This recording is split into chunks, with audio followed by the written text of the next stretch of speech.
My name's Mike. Hi, my name is Daph, and this is the Converlations podcast. Thank you for tuning in. This is our premiere episode, so welcome. Are you Yeah, excited?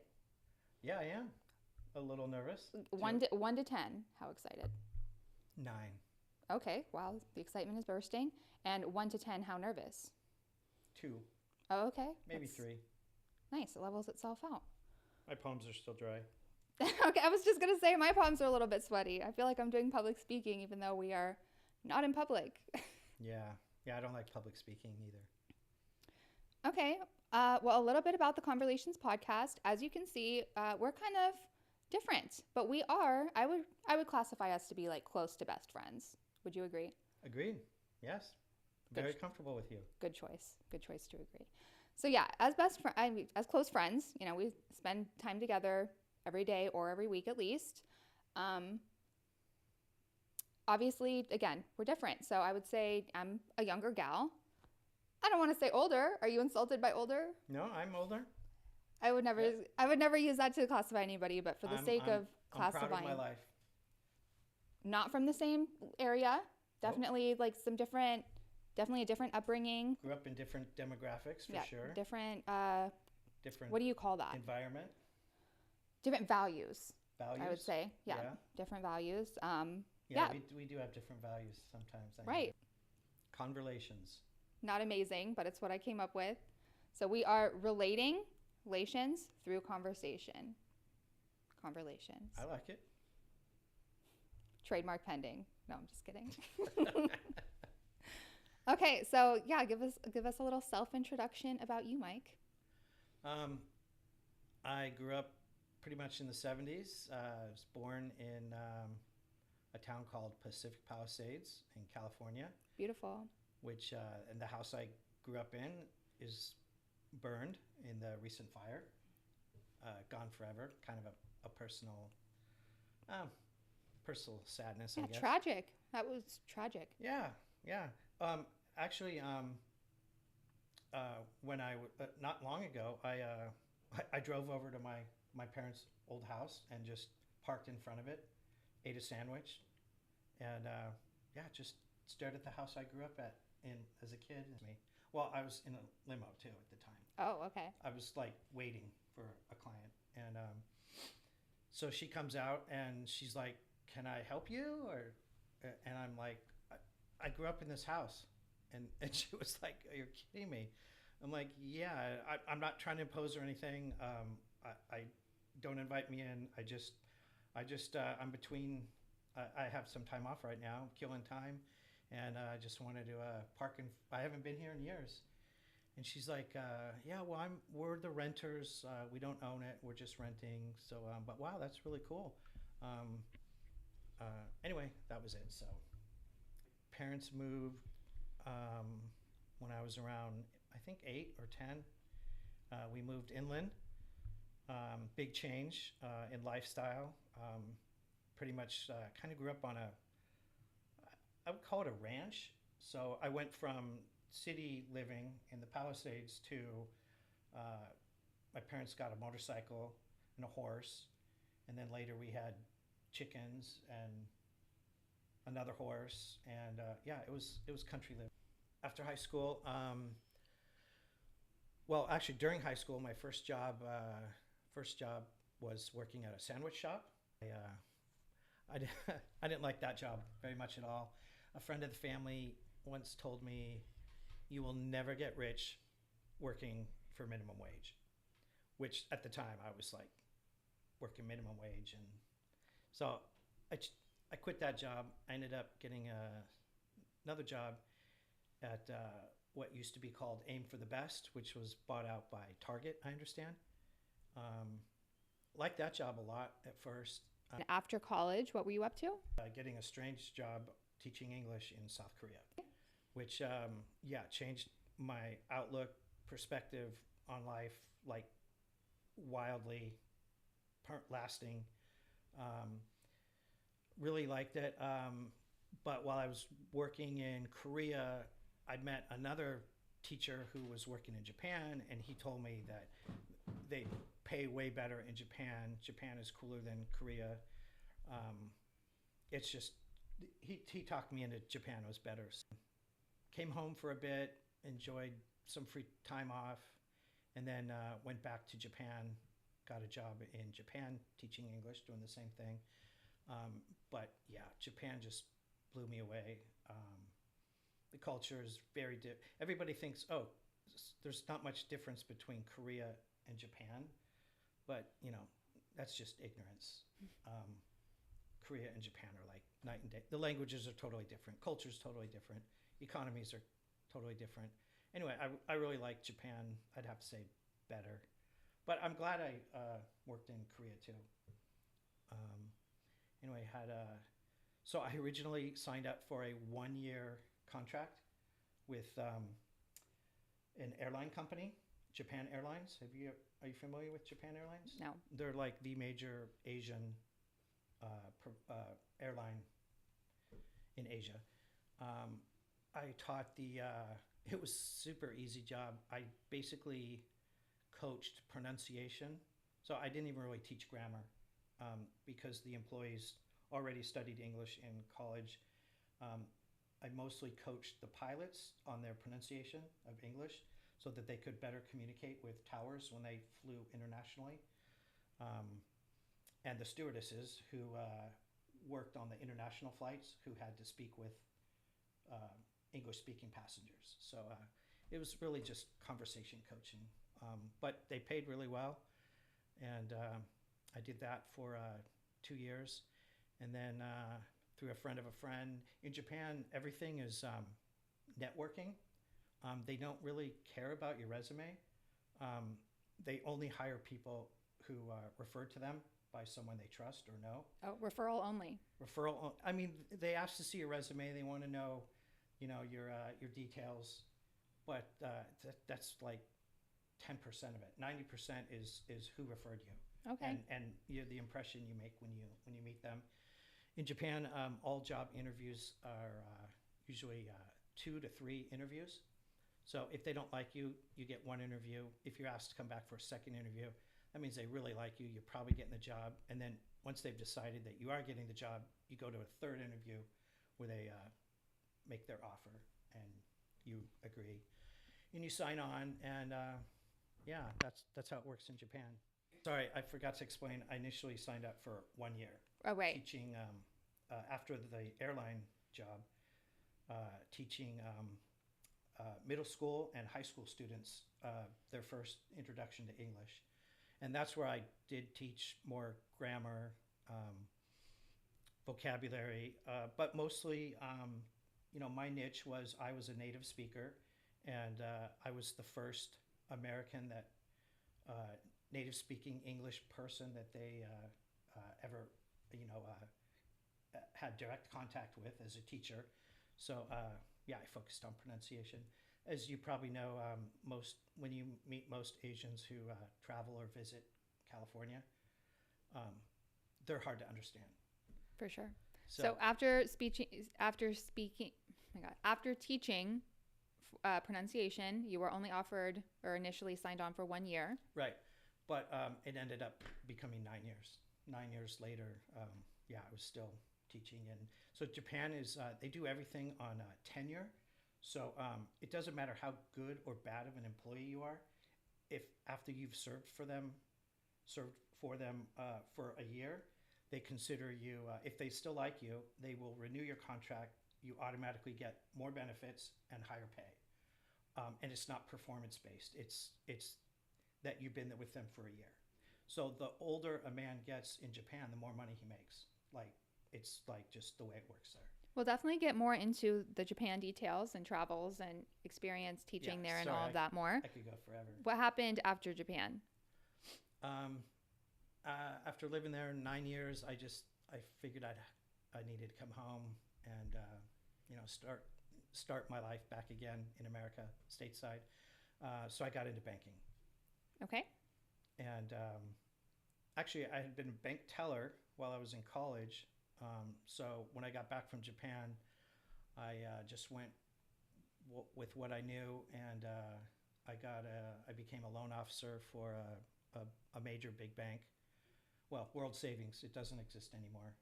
got bought out by, I think, Wachovia. Doesn't matter. Anyways, I did home loans for years.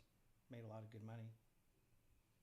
We had the big crash of 2008, as most people remember, which really affected my business because I did home loans. It's like the home values just caved, dropped. Business fell off. I ended up quitting, and I needed money and still needed to work. And I met a guy who was looking for a driver, but he needed someone who had a good driving record, which I had. I'd just been outside America for 9 years, so my driving record was ticket free, but he didn't know that. So for insurance reasons, I was a good hire. So he hired me, trained me. He got me into my Class B level license, which allows me to drive large stretch, like a limo, Hummer limo, excursions, things like that. So after your friend put you on and helped you get your Class B, what were those adventures like? So I moved to Hollywood, and I ended up getting a job working for a major studio as their like Hollywood limo driver for the studio. And yeah, that was like amazing. I met all kinds of cool people. I was working in the industry, as they call it, in Hollywood. So thank you for that not so quick little intro, but I love how thorough you are. That's, no detail is ever left unnoticed or unmentioned when you are telling a story. That is for sure. Yeah, I like details. So let's go over the day so far. What's a typical day for you? Today has been typical except for us filming our premiere pod. What have you been doing today? Today. Why were you an hour late specifically? Yeah, started out badly. Dead battery. Car wouldn't start. So. That's excusable. Yeah, but I'm kind of mechanical. Used to be a driver, so I have a charger in the garage. I jump started. It just put me off like 12 or 15 minutes. Had to. Okay. Recharge and bump start the battery, the car. And yeah, came here. Good day. Weather's awesome. Okay, not to be, if that was only 12 minutes, why were you an hour late? I failed to pick out my shirt the night before, so okay, the shirt picking. Had to pick out a good shirt. Yeah, why else was I delayed? It's just the shirt and the battery. And I wasn't eating because I fed you when you got here. Yep, thank you for that. That was nice. And a little sushi for breakfast is, I'm used to that actually, but probably strange for most people. But yeah, the sushi was good. Coffee, yeah, I'm good to go. And then you just came over here. So yeah. Are you going to ask me what I did? How's my day been so far? Oh, sorry. Sorry. Yeah. How was your day? What did you do? So I woke up at 5. I was late. Yeah. I woke up at 5:10. Wow. Well, I wanted to do Pilates, and I like to go in the morning. They do offer afternoon classes, but they get full in the afternoon. So I was on the wait list a couple days ago for this class. Went to Pilates bright and early at 6:30. Then I came back home, and I gave my big chickens some worms. Every morning they get a little pie pan filled up with worms and a little bit of water. Yep, you love your chickens. I know that. Yeah, I took care of the chickens, gave them their platter of worms, came inside, made breakfast, cleaned up breakfast, started getting ready for the pod. I set up the lights and a few things, took a shower and did my hair, got more ready for the pod, waited for you to come. The time that you were supposed to be here rolled around and you weren't here, so I did some more setting up. I checked on the baby chickens. So obviously the big girls are the ones that I gave their worms. They get worms every day. But my little baby chickens, they are only 2 weeks old and had to check on them. Turn their heat lamp off, give them some new water, pick everybody up. Their wings are getting so big, like flapping. It's really cute. They're so cute. So cute. Yeah, took care of the baby chicks and then made lunch. I was going to make a sandwich, but I realized my loaf was moldy. So once we wrap up with the pod today, I'm going to make a new loaf of bread. Since I make the bread at home, it goes moldy, like I would say like 4 or 5 days. Like real bread should. If you are buying, little PSA, I'm stepping out of our day so far answer. If you are buying bread from the grocery store that is not molding like regular bread does in a timely manner, I would say literally 7 to 8 days, maybe 9. If it's not molding, something's going on there. That's not natural. That is not natural. I remember being a child and the bread would go bad literally in like 4 or 5 days. Yep. Like it would actually make me angry as a child. I'm like, how are we supposed to eat this so fast? Anyway, things have changed since I was a child. I'm not even that old. Bread, the state of bread should not have changed so drastically in such a short period of time. So I'm going to make some bread once we're all done with this. I actually have a few other things we need to do, or I need to do when we're all done with this. Looking forward to making dinner later.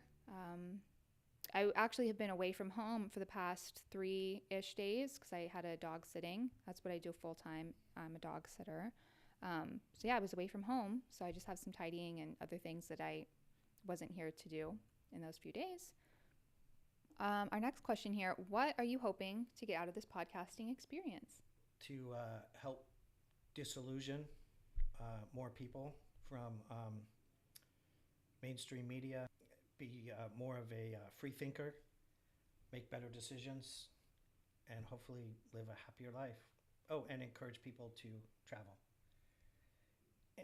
And I guess I got a long list. I hope to alleviate people's fears. Okay. Like fears of traveling, fears of getting out in the world and meeting people face to face instead of all this social media. So I hope to cause some disillusionment and encourage people to be a free thinker. Well said.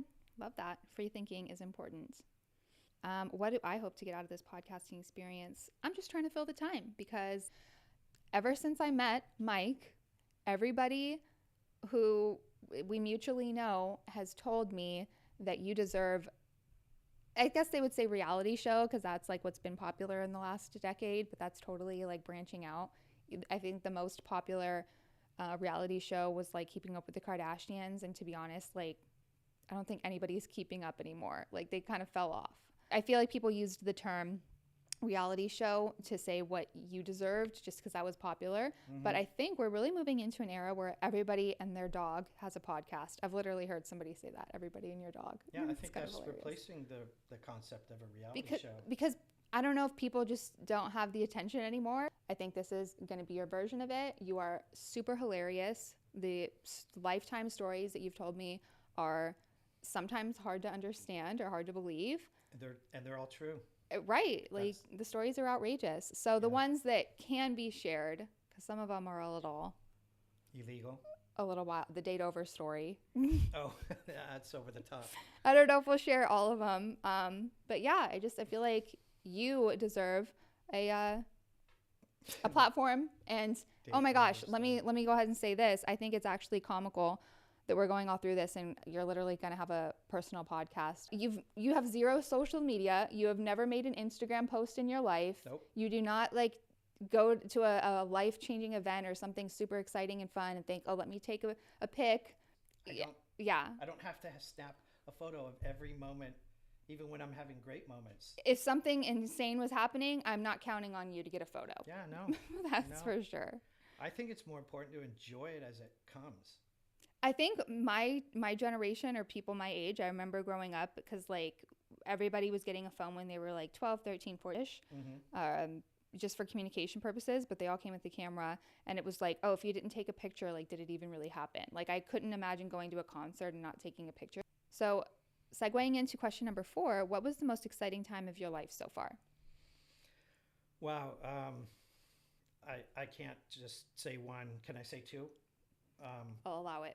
My working life in Japan, And then my most recent job is a limo driver. I feel like when you tell me stories, the ones that I'm like super interested in, just because I love celebrity and pop culture gossip, are the driving for the studio stories. Those ones are exciting, especially because I don't want to say I've had to like beat them out of you, but you don't like bring them up naturally. I feel like we have to watch a specific movie and you're like, oh, that guy, I've drove for him. And I'm like, how have you not mentioned that? That's like groundbreaking information.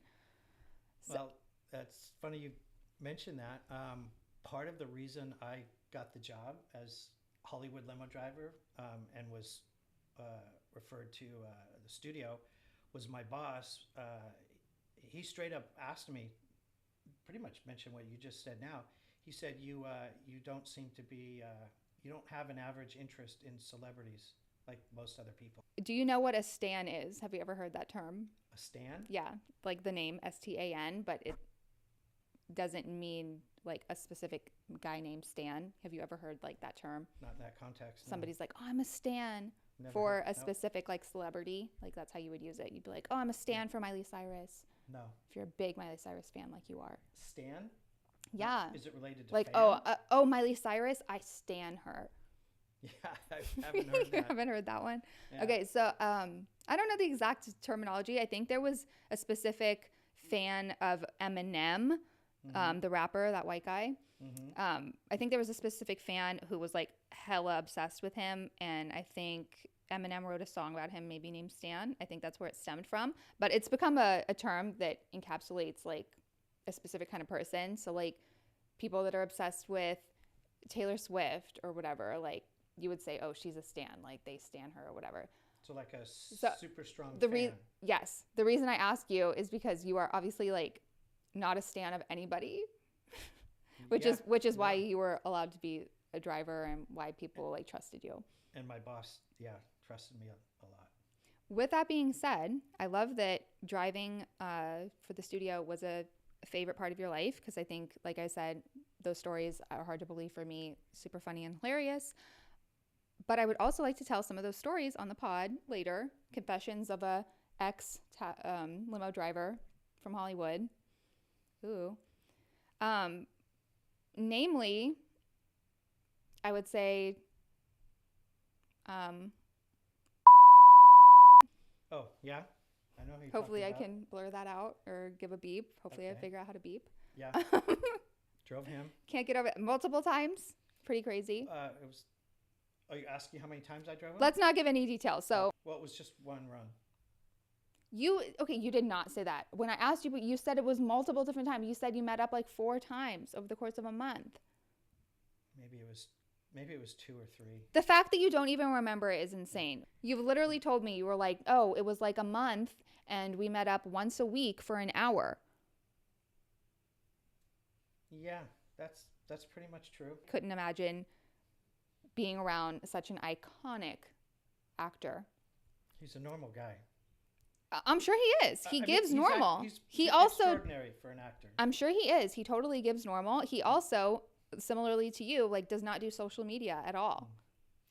Yeah, I could see that about. He's like, as far as celebrities go, he's a modest, humble, regular guy. I'm going to give a little bit more teaser details to see if anybody can figure out this person. New father, relatively new father. Main actor of a popular book series that turned into a major movie franchise. It was extremely successful at the movie theaters. There's probably 2 that come to mind when I say those few details, the book series. I will say it's not Hunger Games. That should be pretty much a dead giveaway. And that's all we're going to say about that. You have to tune into some future pods if you want some more celeb driving stories that Mike is not going to be a stan about. That's a funny term. Isn't it? I'm not familiar with it. I don't know. I feel like terms like that, some new age terms, are kind of like so stupid. It's just kind of been ingrained because I don't want to say I'm chronically online, but I spend enough time on social media that I like read it enough to where it starts to be like a synonym, and you start to just I don't want to say ingrain it into your vocabulary, but you ingrain it at least into like what you're reading and you All comprehend. languages evolve. Right. that's So it's quite evolving, normal. but it's kind of dumb. I mean, it's not the worst one. Oh my gosh. I'm going to say the worst one that I hate right now just because we're on this topic to keep it quick. The one that I hate right now is, oh, she ate that. Do you know what that means? She ate that. If somebody came up to you and said, oh, you ate that, would you know what the heck they're Is that talking related about? to like you own that? Like ownership? No, like oh you so got owned, or I owned you. I own you. That's a gamer term. Computer game term. To be owned means like you got wrecked. You got ruined. No, it literally means the exact opposite. It means you totally slayed. You could not have done a better job. Like people will say, "Oh, that model, she ate that walk."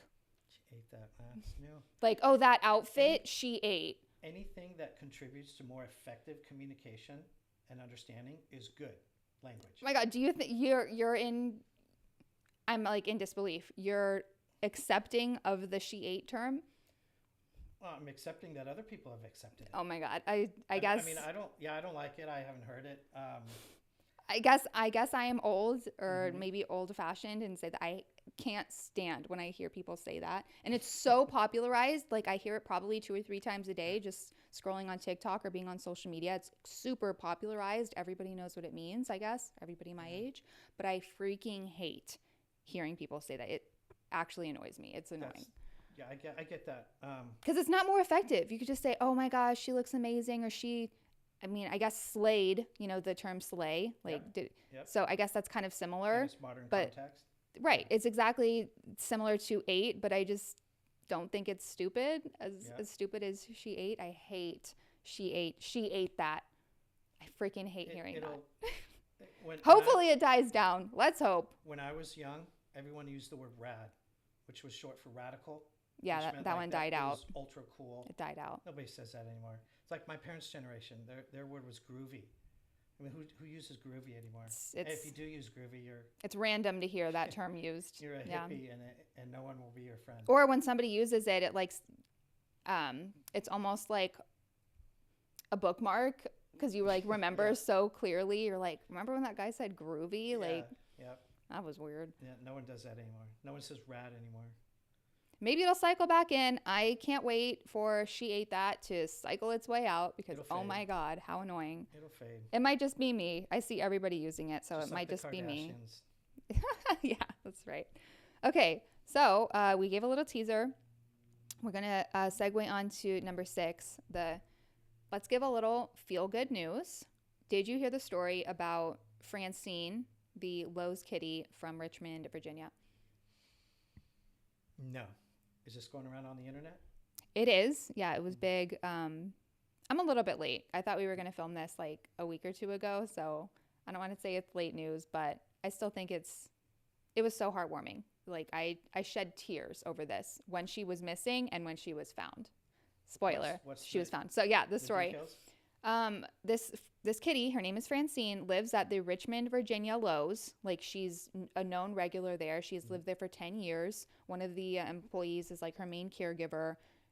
Like inside the store? Inside the store, yes. She's a regular. She lives at the store. It's actually not uncommon. I've heard of like Home Depots and like different store, like what do you call that? Hardware stores. Will have like a mascot kitty that lives there, or like a stray wanders in and never leaves type of deal. Like a local resident. Yes, animal. resident cat. That's the right term. So the resident cat at the Richmond, Virginia Lowe's, her name is Francine, went missing. People were like concerned she wasn't coming for her meals. Like, where the heck did she go? They looked back on the footage, the video footage, and saw that she climbed onto one of their shipping trucks and was like taken to one of those merchandising holding facilities. She was there for at least a week. I think it was like 8 or 9 days. But a local rescue or humane society or animal control, I think that's what it was, a local animal control, set out the humane traps and facilitated her capture and return home. And now she's home to the Lowe's. Back at Lowe's with her main caregiver.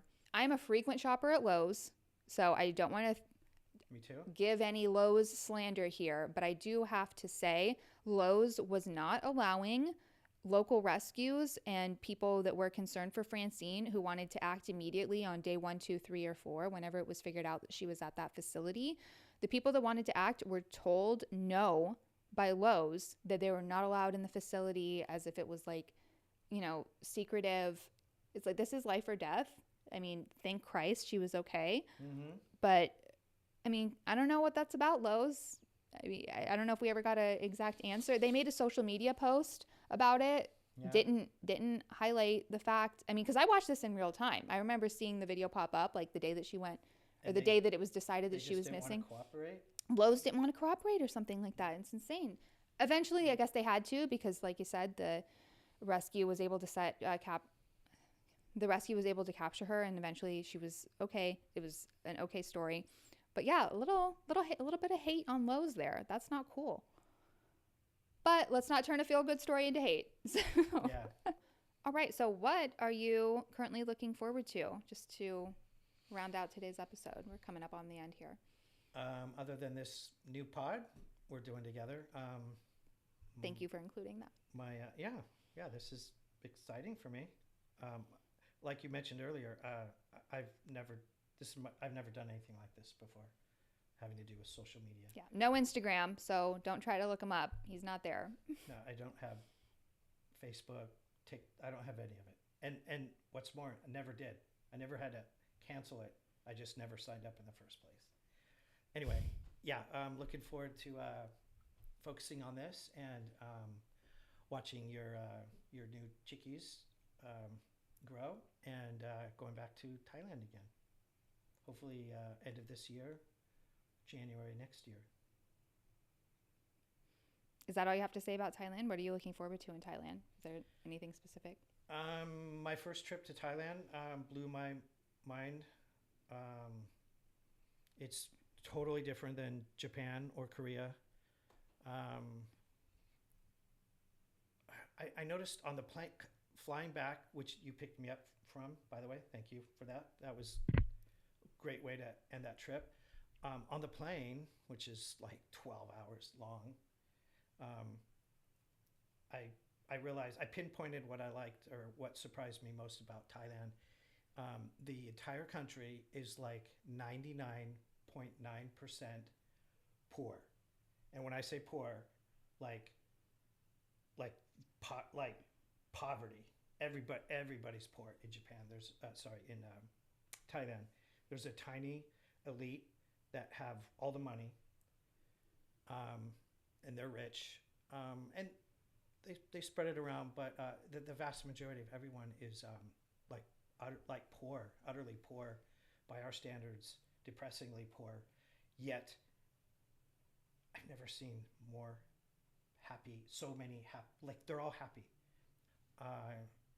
And even if they don't want to be your friend, they're just nice to you. Nice. Well, what I'm looking forward to, you kind of already touched on it, but yeah, my baby chicks. I mean, again, they're only 2 weeks old, so they have a lot of growing to do. I can't wait until I can put their bracelets on and actually assign them their name. Anyway, not to drag on, that's what I'm looking forward to, as well as the pod. Thank you so much for watching the premiere episode of our pod. If you feel so inclined, definitely subscribe and stay tuned for more episodes. We're hoping to release weekly. Can I give a homework assignment to viewers? The viewers. The stands? Oh my God. The stands. Sure. What are we telling the stands? Yeah.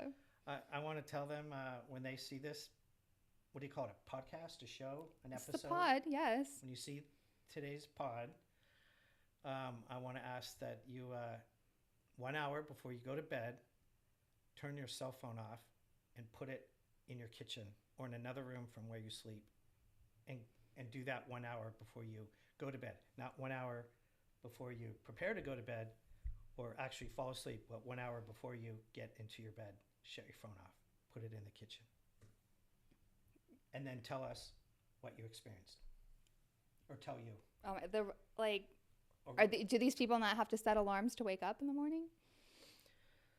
Oh, yeah, that's a bad assignment. I didn't even I'm think of so that. sorry. I mean, it's an okay assignment. Maybe if it's the weekend and you No, don't see, have to. the generation gap.